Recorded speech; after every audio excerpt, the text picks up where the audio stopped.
Hello class. आज हम economics of education paper के अंतर्गत एक टॉपिक का अध्ययन करेंगे जो अर्थतंत्र है, इकोनॉमिक सिस्टम है और एजुकेशन के बीच क्या संबंध पाया जाता है। आज हम उसी का अध्ययन करेंगे। आज हमारा टॉपिक है relationship between education and economic system. Education आप जानते हैं, इकोनॉमिक सिस्टम के बारे में जान लेते हैं। किसी भी देश में एक तंत्र होता है जिसके माध्यम से, एक सिस्टम होता है जिसके माध्यम से आर्थिक गतिविधियों का आयोजन प्रयोजन किया जाता है। वह सिस्टम कई प्रकार के हो सकते हैं, ठीक है, और उन सिस्टमों को अलग अलग वर्गीकृत किया गया है।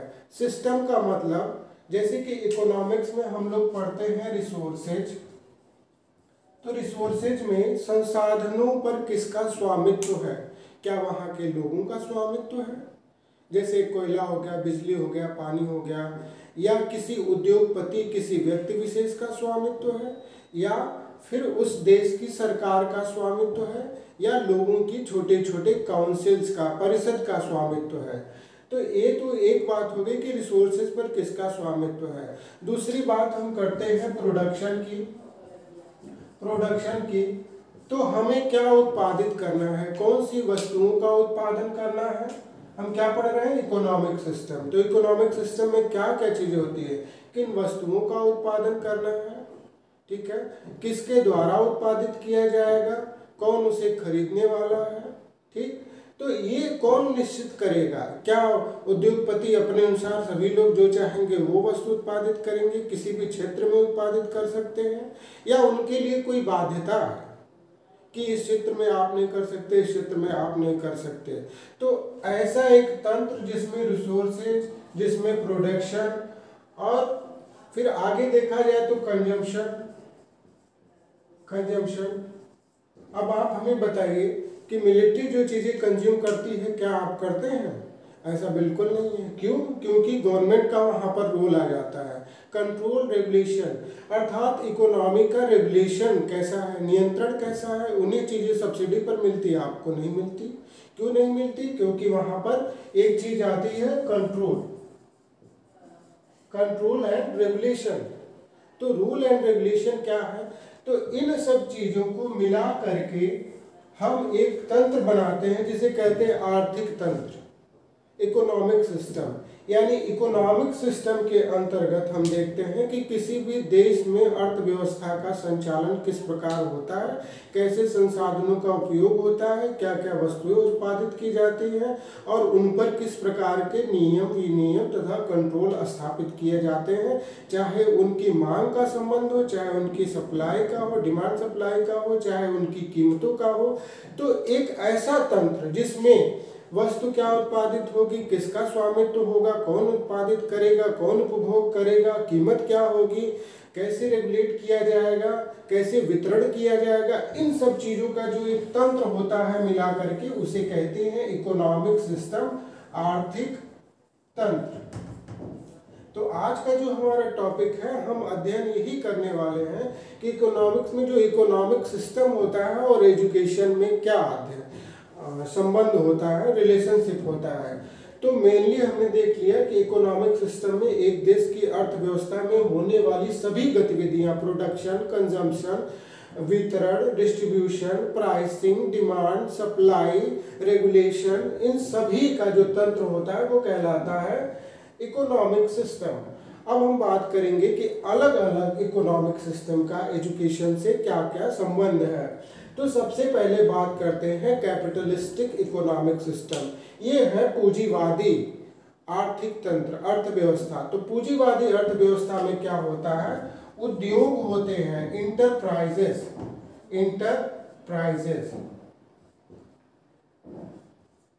इन उद्योगों का स्वामित्व होता है उत्पादन पर। ये उद्योग क्या करते हैं? जिसके पास पूंजी होती है वही उद्योग लगाता है। आम व्यक्ति के पास ये अधिकार नहीं होता है, धन नहीं होता है कि वो उसे लगाए। तो वो एक उद्योग खड़ा करता है पूंजीपति, और अपनी मनचाही वस्तु का उत्पादन करता है। अब उसकी मनचाही वस्तु क्या होगी कि जिसमें उसको ज्यादा से ज्यादा क्या मिले, प्रॉफिट मिले। तो ज़्यादा से ज़्यादा प्रॉफिट मिलेगा, उसी वस्तु का वो उत्पादन करेगा और जैसी मांग होगी उसी के अनुसार सप्लाई करेगा, उसी के अनुसार उसका कीमत रखेगा और उसी के अनुसार उसका नियमन भी, कंट्रोल भी करेगा। तो एक तरह से हम देखते हैं तो ये देखते हैं कि मार्केट फोर्सेस काम करती हैं कि जैसी जिसकी डिमांड रहती है वैसे ही ये चीज़ों को उत्पादित करते हैं और फिर मार्केट में डिस्ट्रीब्यूट करते हैं, उसी अनुसार हम उसका यहाँ पर प्राइसिंग करते हैं, कीमत का निर्धारण करते हैं। जब हम बात करते हैं सोशलिस्ट इकोनॉमिक सिस्टम की, तो सोशलिस्ट में हम देखते हैं कि समाजवादी, यहाँ पर जैसे नाम से ही स्पष्ट है, तो उत्पादन के जो साधन होते हैं उन पे स्वामित्व होता है, ओनरशिप किसकी होती है, समाज का होता है, उस देश के राज्य का होता है, सरकार का होता है वहाँ पे स्वामित्व, तो वही उन चीज़ों का उत्पादन करती है, वही डिस्ट्रीब्यूशन की प्रणाली अपनाती है। जैसे अपने यहाँ क्या है, पब्लिक डिस्ट्रीब्यूशन सिस्टम, सार्वजनिक वितरण प्रणाली, जिसके माध्यम से अनाजों का उत्पादन, यानी कि अनाज उत्पादन कौन करेगा, सरकार करेगी, उस पर अधिकार भी उसी का होगा और फिर वितरण का काम भी उसी पर करेगा। पर ये ध्यान दीजिएगा हमारे यहाँ समाजवादी व्यवस्था नहीं, हमने बस एक एग्जांपल दिया है। तो समाजवादी अर्थव्यवस्था में उत्पादन के जो भी साधन है जैसे जमीन, तो उस पर अधिकार होगा सरकार का, उस राज्य का, उस देश का, ठीक है। वही उसकी कीमतों का भी निर्धारण कौन करेगा, जैसे पीडीएस के गेहूं का, चावल का निर्धारण कौन करता है, वो करता है उस देश की सरकार करती है। तो इसीलिए इसको समाजवादी अर्थव्यवस्था कहते हैं, समाजवादी आर्थिक तंत्र कहते हैं। अब हम बात करते हैं कम्युनिस्ट इकोनॉमिक सिस्टम की। कम्युनिस्ट इकोनॉमिक सिस्टम जो होता है वो सोशलिस्ट का एडवांस फॉर्म होता है। इसी का क्या होता है, एडवांस फॉर्म होता है। इसमें क्या होता है कि एक काउंसिल होती है, काउंसिल बनाई जाती है।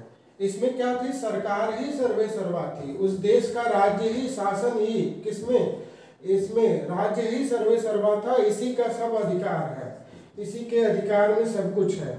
लेकिन यहाँ पर एक काउंसिल या परिषद बनाई जाती है, किसमें, कम्युनिस्ट में एक काउंसिल या परिषद बनाई जाती है। इसी परिषद के निर्णयों के अनुसार किस वस्तु का उत्पादन करना है। और ये परिषद में होते कौन है ये परिषद में आम लोग होते हैं।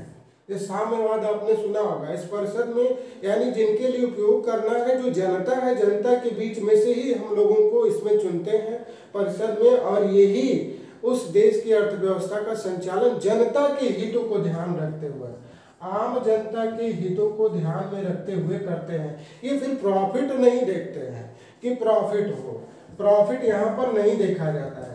क्या होगा, प्रॉफिट यहाँ पर नहीं देखा जाता है। यहाँ पे एक चीज देखा जाता है, यहाँ पे देखा जाता है वेलफेयर। वेलफेयर मतलब कल्याण, लोगों का कल्याण हो, और यहाँ पर भी वेलफेयर देखा जाता है। बस अंतर इतना है कि इसमें कमांड किसके अंतर्गत होती है, लोगों के हाथ में होती है, और इसमें कमांड किसके अंतर्गत होती है, सरकार। इसमें राज्य या सरकार के अंतर्गत कमांड होती है, राज्य का ही संचालन होता है। और इसमें जो है एक काउंसिल बनती है जिसमें आम लोग होते हैं, जिनका हित जुड़ा होता है, वही इसको आगे लेके चलते हैं। इसीलिए इसको कमांड इकोनॉमी के नाम से भी जाना जाता है, जैसा कि रसिया ये निश्चित करते हैं। फिर बात करते हैं मिक्स्ड इकोनॉमिक सिस्टम की। तो मिक्स्ड इकोनॉमिक सिस्टम में ये भी होता है, नंबर 1 वाला कैपिटलिस्टिक, और दूसरा वाला होता है सोशलिस्टिक, समाजवादी, और जैसे अपना देश। तो अपने यहाँ उद्योग भी हैं और सरकार का भी कंट्रोल है कि कौन सी चीज़ें हमें प्राथमिकता लेवल पर उत्पादित करनी है। इसमें क्या करती है, सरकार भी रेगुलेट करती है। ऐसा नहीं है कि हम अंबानी को या किसी भी बड़े इंटरप्राइजेस को हम छोड़ देते हैं, सरकार छोड़ती नहीं है, उन्हें भी रेगुलेट का काम करती है। लेकिन एक डिग्री ऑफ फ्रीडम रहता है। क्या रहता है, डिग्री ऑफ फ्रीडम रहता है।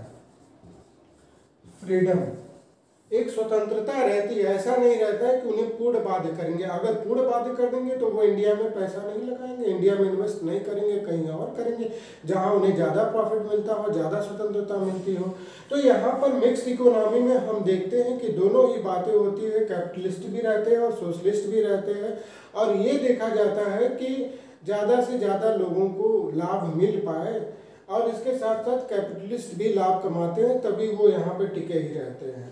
अब बात करते हैं कि इनका एजुकेशन से क्या संबंध है। इनका एजुकेशन से क्या संबंध है तो जैसा कि आपने पहले देखा कि कैपिटलिस्टिक में क्या होता है, उद्योग होते हैं।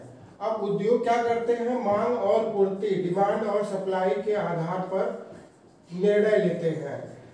तो जाहिर सी बात है कि जिस कोर्स में, जिस शिक्षा में जिस तरह के लोगों की आवश्यकता होगी, ये उन्हीं को लेंगे कैपिटलिस्ट में, ठीक है। ये उन्हीं के हिसाब से शिक्षा दीक्षा का भी वहां पे नए नए कोर्सेज चलाएंगे, ठीक है, क्योंकि ये मार्केट फोर्सेस पे डिपेंड करते हैं। आज इनको अगर कैपिटलिस्ट में ऐसे लोगों की आवश्यकता है जो घर बैठे काम कर पाए, तो कैपिटलिस्ट इकोनॉमी तुरंत एक ऐसा ऑनलाइन कोर्स चला देगी जिसमें लोग घर से बैठे काम करना सीख लें, और उसकी डिमांड को देखते हुए, क्योंकि आज ऐसे लोगों की डिमांड है, तो एजुकेशन इसके अकॉर्डिंग हो जाएगी, यानी डिमांड और सप्लाई के अकॉर्डिंग हो जाएगी, और करंट डिमांड और सप्लाई के अकॉर्डिंग होगी, यानी मार्केट फोर्सेज है।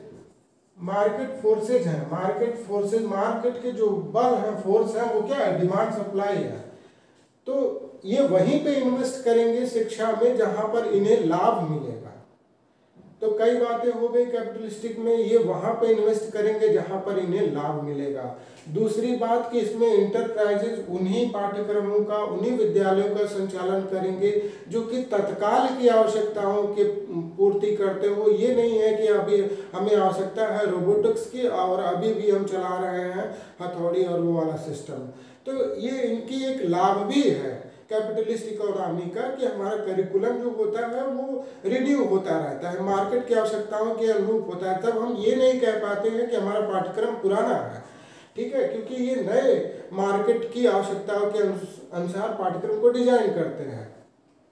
जब इस तरह की इकोनॉमी रहती है तो जो शिक्षा व्यवस्था रहती है उसमें हम करंट करिकुलम को फॉलो करते हैं। फिर इसके बाद ये मार्केट फोर्सेज को अप्लाई करता है, इसका मतलब डिमांड सप्लाई के रूल को अप्लाई करता है, और वहां पर हम देखते हैं कि जैसी डिमांड होगी प्रोफेशनल्स की, कर्मियों की, लेबर्स की, वैसी ही शिक्षा दीक्षा उस देश में चलाई जाएगी, उस आर्थिक व्यवस्था के अंतर्गत जहां भी ये कैपिटलिस्ट इकोनॉमिक होगी वहां पे वैसी ही शिक्षा दीक्षा चलाई जाएगी। शायद अंतर आपको समझ में आ रहा होगा कि ये फ्री मार्केट होती है, ये मार्केट फोर्सेज के आधार पर होती है, कंपनीज वहां जाती हैं जहां ज्यादा लाभ होता है। तो ये इकोनॉमी जिस देश में पाई जाएगी वहां पर शिक्षा दीक्षा उस अर्थव्यवस्था को पूरा करने के लिए वैसे ही कोर्सेज का संचालन करेगी, वैसे ही विद्यालयों का संचालन करेगी, वैसा ही पाठ्यक्रम संचालित होगा, और वैसे ही लोगों को तैयार करेगी प्रोफेशनली, जैसे कि कैपिटलिस्ट इकोनॉमी को आवश्यकता होगी। अब बात करते हैं सोशलिस्ट इकोनॉमी की। चूंकि इसमें समाज का कंट्रोल रहता है, उस देश की सरकार का कंट्रोल रहता है, तो सरकार कहती है कि लोगों का कल्याण ही हमारी प्राथमिकता है। अब लोगों के कल्याण के लिए हम वैसी शिक्षा दीक्षा करें जिससे कि सामाजिक रूप से हमें क्या हो, एकता स्थापित हो, हमारा राष्ट्र आगे बढ़े, राष्ट्र का उत्थान हो, ठीक है, राष्ट्र का उत्थान हो। वो ऐसी शिक्षा दीक्षा का संचालन करेंगे जिससे कि सामाजिक रूप से राष्ट्र आगे बढ़ेगा, सामाजिक एकता बढ़ेगी, सामाजिक लक्ष्यों की प्राप्ति होगी, राष्ट्र का उत्थान होगा, ठीक है। प्रत्येक नागरिक के कर्तव्य बताए जाएंगे, कर्तव्य और दायित्वों का उन्हें निर्वहन करना होगा। सोशलिस्ट इकोनॉमी है तो सबका यहाँ पर रोल है, सबका यहाँ पर रोल है तो अनुशासन भी है, और प्रत्येक को अपना कर्तव्य और दायित्व। तो शिक्षा दीक्षा इस प्रकार की होगी कि जिससे आपको वो समाजवादी ढांचे में बांध पाए। बात करते हैं कम्युनिस्ट इकोनॉमिक सिस्टम की। तो कम्युनिस्ट इकोनॉमिक सिस्टम में क्या रहता है, एक कमांड रहती है, काउंसिल रहती है, वो काउंसिल ही लोगों को गवर्न करती है। अब उस काउंसिल में ये देखा जाता है कि सबका कल्याण भी हो, लेकिन रेगुलेशन भी रहता है, कंट्रोल भी रहता है। और इसकी जो सबसे बड़ी विशेषता है वो है central economic planning. Central economic planning यानी कि केंद्रीय आर्थिक नियोजन, जैसा कि आप साम्यवादी रूस में देखते हैं, इसे मार्क्सवाद के भी नाम से जानते हैं। तो जिसमें जैसा कि आप रूस में देखते हैं कि वहाँ पर एक आर्थिक नियोजन तंत्र है, जैसे भारत में भी पंचवर्षीय योजना चलाई जाती है, तो ये वहीं से सीखा गया था कि एक जो बॉडी है, गवर्निंग बॉडी है, काउंसिल है, वो एक सेंट्रल इकोनॉमिक प्लानिंग करती है 10 साल के लिए, 20 साल के लिए, और उसी योजना के अनुसार उसका अर्थतंत्र बढ़ता है आगे, और उसी योजना के अनुसार शिक्षा भी आगे बढ़ती है। फिर से ध्यान दीजिएगा, कम्युनिस्ट इकोनॉमिक सिस्टम में एक गवर्निंग बॉडी या काउंसिल होती है जो वहाँ के लोग मिलकर के बनाते हैं, ठीक है, और उसका उद्देश्य होता है लोगों का वेलफेयर करना, कल्याण करना, और वो पूरा कमांड करती है उस पूरे अर्थव्यवस्था को। और सबसे बड़ी विशेषता होती है सेंट्रल इकोनॉमिक प्लानिंग, एक केंद्रीय नियोजन तंत्र बनाया जाता है, एक योजना बनाई जाती है, चाहे वो 5 साल की हो, 10 साल की हो, 20 साल की हो, और उसी योजना के अनुसार आगे आने वाले 10, 15, 20 साल की जो भी योजना है, उस देश को वह कहाँ देखता है, उसी हिसाब से गतिविधियों का संचालन उसमें करना है, और उसी हिसाब से शिक्षा दीक्षा की व्यवस्था भी वहाँ उसी नियोजन के प्लानिंग के अनुसार की जाती है। जैसे कि एग्जाम्पल में आप रसिया का नाम ले सकते हैं, रूस का नाम ले सकते हैं। सोशलिस्ट तो आजकल कोई भी प्योर नहीं है, कैपिटलिस्ट भी नहीं है, गवर्नमेंट रेगुलेशन रहता है, लेकिन यूएसए वगैरह को आप कैपिटलिस्ट का नाम दे सकते हैं, जहाँ पर उद्योगों का ही प्रभुत्व है। वॉल स्मार्ट जैसे बड़ी बड़ी कंपनियां कई देशों को खरीद सकती हैं। अब बात करते हैं कि मिक्स्ड इकोनॉमिक सिस्टम की। तो मिक्स्ड इकोनॉमिक सिस्टम में क्या होता है, पब्लिक का भी रोल होता है, वहाँ की सरकार का, और इंटरप्राइजेज भी होते हैं, जैसे कि इंडिया को आप टोटली मिक्स बोल सकते हैं। ऐसा नहीं है कि एक उद्योग जो चाहे वही उत्पन्न कर ले, गवर्नमेंट रूल एंड रेगुलेशन होते हैं, ठीक है। अब जैसे आप एक बात कर सकते हो कि यहाँ पर यूएसए में रिवॉल्वर्स बिकते हैं और यहाँ पर नहीं बिकते हैं। क्या यहाँ पर रिवॉल्वर नहीं बनते हैं? बिल्कुल बनते हैं, परंतु डिग्री ऑफ फ्रीडम नहीं है, स्वतंत्रता नहीं है, इंटरप्राइजेज वो बनाए, ठीक है, इंटरप्राइजेज वो बनाए, उसकी स्वतंत्रता नहीं है, कंट्रोल है गवर्नमेंट का। लेकिन अन्य दिशाओं में देखिए, बिस्किट हो गया, हर एक चीज हो गया, तो उसको बनाने की आज़ादी है और उन्हें वितरित करने की आज़ादी है, परंतु ये नहीं कर सकते कि इसका दाम इतना हाई रख दें कि यहाँ की पब्लिक मरने लगे, उसको उपभोग ना कर पाए, ठीक है।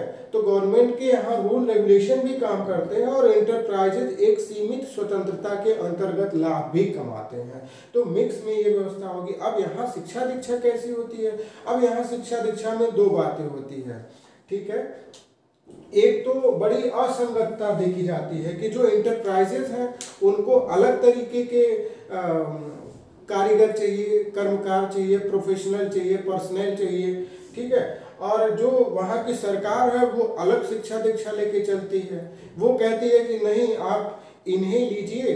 अब जैसे सरकारी संस्थाएं हो गई, सरकारी जॉब हो गई, तो वहाँ पे एबिलिटी का नियम फॉलो नहीं होता है। जैसे उन्होंने कह दिया कि ठीक है हम इसे लेंगे और इसे नहीं लेंगे। प्राइवेट इंस्टीट्यूशंस क्या करते हैं, प्राइवेट संस्थाएं क्या करती हैं, अंबानी के यहाँ आरक्षण का नियम में लागू नहीं होता है। वो कहते हैं हम जिसे योग्य देखेंगे, जिसे हम अपने अनुसार काबिल समझेंगे, उसे अपने यहाँ लेंगे।